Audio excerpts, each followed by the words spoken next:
Ron Harris says there's a good reason. A site near Fort Riley was chosen as the location for the first territorial capital of Kansas. Governor Reeder, who was selected as the governor here, picked this site out more or less on the edge of Fort Riley, on the edge of the frontier. And you could go no further west in civilization than this spot here. As far away from Missouri as you could possibly go. A capital far from Missouri made it more difficult for pro-slavery settlers to travel to the seat of government.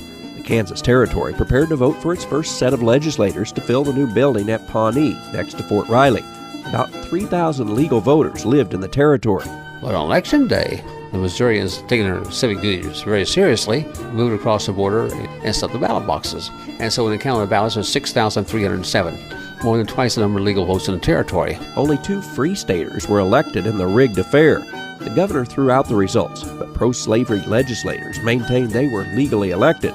Matters came to a head on July 2, 1855, the date of the first meeting at this territorial capital. They threw out the free state men. On July the 4th, there's only one of them left, and he was John Wakefield. And here's why this building is important.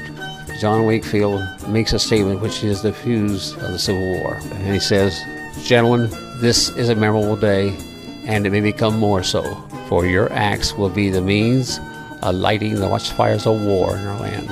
The building served as the capital for just 5 days. The pro-slavery legislature made a new capital in Shawnee Mission, next to Missouri. This building stood the test of time, though. It remains open to the public, a place where the fuse of the Civil War was lit in Kansas and across the nation.